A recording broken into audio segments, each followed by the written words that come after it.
আসসালামু আলাইকুম বন্ধুরা, আমি সুলতানাস রান্নাঘর থেকে বলছিলাম। আজকে আপনাদের জন্য নিয়ে এসেছি সাধারণ একটা রান্না, কিন্তু এর স্বাদ অসাধারণ। তা হলো থালকুনি পাতা নিরামিষ। তাহলে চলুন চলে যাই রেসিপিতে। প্রথমেই নিয়ে নিয়েছি কিছু থালকুনি পাতা। এই থালকুনি পাতাগুলোকে আমি ধুয়ে কুচিয়ে নেব। থালকুনি পাতার উপকার সম্পর্কে হয়তো অনেকেই জানেন, আবার অনেকেই জানেন না। এটাকে গ্রামগঞ্জ আয়ুর্বেদিক ওষুধও বলা হয়। এটা ক্ষত সারাতে সাহায্য করে, শরীর ঠান্ডা রাখে, প্রচুর ভিটামিন দেয়। তাহলে রেসিপির জন্য আমি এখন কুচি করে নিয়েছি এই থালকুনি পাতাগুলো। এখন কুচি করে নিব কিছু আলু।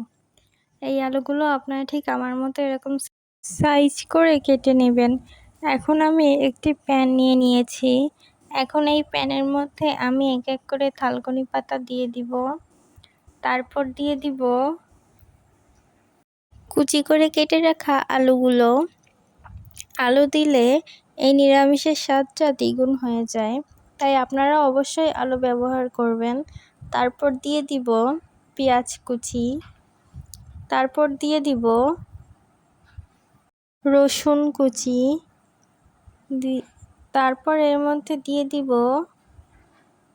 মাঝখান থেকে ফালি করে রাখা কাঁচামরিচ। কাঁচামরিচগুলো দিয়ে দেওয়ার পর এর মধ্যে দিয়ে দিব স্বাদ মতো লবণ। তারপর দিয়ে দিব হলুদ গুঁড়া। তারপর দিয়ে দিব জিরা গুঁড়া। তারপর দিয়ে দেব কিছুটা তেল দিয়ে দেওয়ার পর কিছুটা পানিও অ্যাড করে দিতে হবে। তারপর এটাকে ভালোভাবে নেড়েচেড়ে নিব।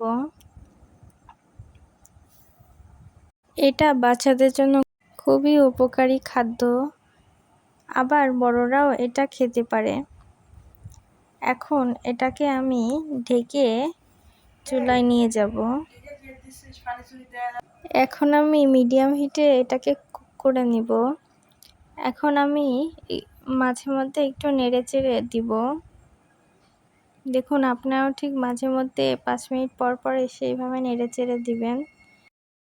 এই থালকুনি পাতার তরকারি মাছ মাংস ছাড়াই অতিরিক্ত পরিমাণে প্রোটিন দেয়, যা আমাদের শরীরের জন্য খুবই উপকারী।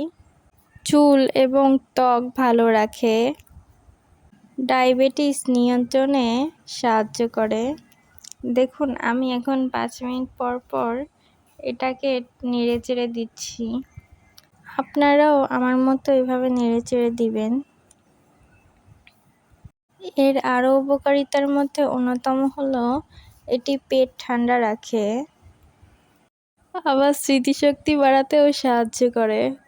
দেখুন, কথা বলতে বলতেই তৈরি হয়ে গেল আমার থালকুনি পাতা। মানুষ অন্যান্য নিরামিষ খেতে পছন্দ না করলে এটি এতটাই সুস্বাদু যে এটি একবার খেলে বারবার খেতে মন চায়। আশা করি আপনারা অবশ্যই এটি একদিন ট্রাই করে দেখবেন, এবং ভিডিওটি ভালো লাগলে অবশ্যই লাইক সাবস্ক্রাইব দিয়ে পাশে থাকবেন। আজকে এ পর্যন্তই। আল্লাহ হাফেজ।